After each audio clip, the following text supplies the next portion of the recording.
சொத்துக்களை பதிவு செய்ய மறுக்கக்கூடாது என சார்பதிவாளர்களுக்கு உயர்நீதிமன்றம் உத்தரவு.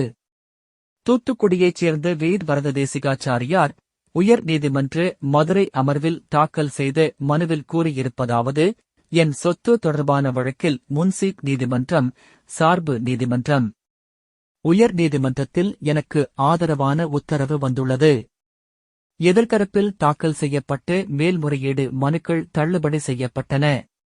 இதையடுத்து நீதிமன்ற உத்தரவின் அடிப்படையில் சொத்தை பதிவு செய்ய கோரி சார்பதிவாளரிடம் முறைப்பாடு மனு அளித்தேன். சொத்தின் உண்மை நகல் இல்லை என்று கூறி அதை பதிவு செய்ய மறுத்து சார்பதிவாளர் கடந்த ஜூன் 25ஆம் தேதி உத்தரவிட்டார். இந்த உத்தரவை ரத்து செய்து என் சொத்தை பதிவு செய்ய உத்தரவிட வேண்டும். இவ்வாறு மனுவில் கோரப்பட்டிருந்தது. இந்த மனு நீதிபதி என். சதீஷ்குமார் முன்னிலையில் விசாரணைக்கு வந்தது.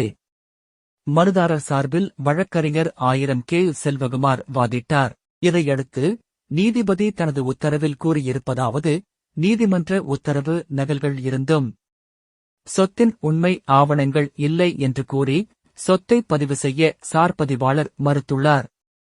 சார்பதிவாளரின் இந்த உத்தரவு நீதிமன்றத்துக்கு கீழ்ப்படியாமையே தவிர வேறு ஒன்றும் இல்லை. நீதிமன்ற உத்தரவு இருந்தும் சொத்தின் உண்மை ஆவணங்களை சார்பதிவாளர் கேட்டுள்ளார். சார்பதிவாளர் மேல்முறையீட்டு நீதிமன்றம் போல செயல்பட முடியாது. சார்பதிவாளரின் செயல் நீதிமன்ற அவமதிப்பாகும். இதே சார்பதிவாளர் எதிர்காலத்தில் இப்படி நடந்தால் கண்டிப்பாக நீதிமன்ற அவமதிப்பை சந்திக்க வேண்டியது வரும். சார்பதிவாளர்கள் தன்னிச்சையாக செயல்பட்டு சொத்துக்களை பதிவு செய்ய மறுக்கக்கூடாது என உயர்நீதிமன்றம் ஏற்கனவே உத்தரவிட்டுள்ளது. இந்த உத்தரவின் அடிப்படையில் பதிவுத்துறை ஐ.ஜி. கடந்த ஜூலை 12ஆம் தேதி சுற்றறிக்கை பிறப்பித்துள்ளார். அதில் சார்பதிவாளர்கள் இயந்திரத்தனமாக செயல்பட்டு பதிவு செய்ய மறுக்கக்கூடாது என்று கூறப்பட்டுள்ளது. எனினும் சார்பதிவாளர் இயந்திரத்தனமாக செயல்பட்டு மனுதாரரின் சொத்தை பதிவு செய்ய மறுத்துள்ளார். எனவே சார்பதிவாளர் பிறப்பித்த உத்தரவு ரத்து செய்யப்படுகிறது.